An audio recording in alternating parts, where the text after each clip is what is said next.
শীতে ভ্রমণ পিপাসুদের আনাগোনা বেড়েছে ভোলার তারোয়া সমুদ্র সৈকতে। প্রতিদিনই দূর দূরান্ত থেকে ছুটে আসছেন পর্যটকরা। সৈকতে সূর্যোদয়, সূর্যাস্ত আর প্রাকৃতিক সৌন্দর্য দেখে মুগ্ধ হচ্ছেন। পর্যটকরা বলছেন, যাতায়াত ব্যবস্থা সহ বিভিন্ন দিক উন্নত হলে বাড়বে সমাগম। উত্তাল সমুদ্রের গর্জনে লুকিয়ে থাকে এক নীরব প্রশান্তি। প্রবল বেগে আছড়ে পড়া ঢেউ যেন ধুয়ে নিয়ে যায় সব অবসাদ। পর্যটকদের অন্যতম পছন্দ হয়ে উঠেছে ভোলার তারোয়া সমুদ্র সৈকত। ব্যস্ত জীবনের ক্লান্তি ভাসিয়ে দিতে ভ্রমণ পিপাসুরা ভিড় করছেন এই সৈকতে, আর ফিরে আসছেন একরাশ প্রশান্তি নিয়ে। এখানে আসলে প্রকৃতি অনেক সুন্দর, আসলে কোনো ক্রাউড নেই, পাখির কলকাকলি, আসলে ব্যাপারটা অনেক সুন্দর। আপনার সমুদ্রটা একদম নিরিবিলি। আমরা 2 দিনের সফরে এই তারোয়া দ্বীপে ঘুরতে আসছি। জায়গাটা অনেক সুন্দর, অনেক সুন্দর। মানে সবচেয়ে বেশি সুন্দর কি সবুজটা চোখের জন্য অনেক শান্তি। এরকম বিচ আর ম্যানগ্রোভ একসাথে থাকে, এই টাইপের জায়গা আছে কুয়াকাটাতে, আর আছে এটা। এখন কুয়াকাটা যেহেতু একটু ক্রাউডেড একটা ব্যাপার, তো এখানে আমরা একটু নিরিবিলি থাকতে এসেছি।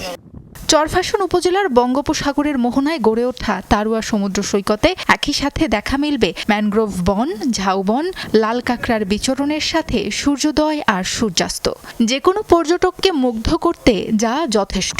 তবে অঞ্চলটি এখনও পুরোপুরি পর্যটক বান্ধব হয়ে ওঠেনি। রাত্রি যাপনের জন্য ব্যক্তি মালিকানার একটি টিনশেড রিসোর্ট আর অর্ধশত তাঁবু ছাড়া নেই কোনো ব্যবস্থা। যোগাযোগ ব্যবস্থা এবং নিরাপত্তার বিষয়ে প্রশাসনের সুদৃষ্টি চান পর্যটকরা। আসার ব্যবস্থা খুব বেশি বলবো স্যাটিসফ্যাক্টরি না, আসতে অনেকবার চেঞ্জ করতে হয়। তারপর যখন সারাদিন কষ্ট করে এখানে আসি, ভালো জায়গাটা ভালো। হ্যাঁ, ঢালচর আসার পর থেকে যেটা খেয়াল করলাম, এখানে যে লোকাল যে রাস্তাঘাট এবং যে জিনিসগুলো ছিল ওইগুলো একটু আসলে খুব ভালো না অবস্থা। এই পর্যটন কেন্দ্রটি বিশেষ করে সরকারিভাবে অবহেলার শিকার। যদি সরকার এটাকে পর্যটন কেন্দ্র ঘোষণা করে এবং অবকাঠামোগত উন্নয়ন করে, তাহলে পর্যটক আকর্ষণ করবে। প্রতি বছর নভেম্বর থেকে মার্চ মাস পর্যন্ত এই সৈকতে কয়েক হাজার ভ্রমণ পিপাসুর সমাগম হয়। তারোয়া সমুদ্র সৈকত পর্যটক বান্ধব করতে সরকারের পরিকল্পনা রয়েছে বলে জানালেন জেলা প্রশাসক।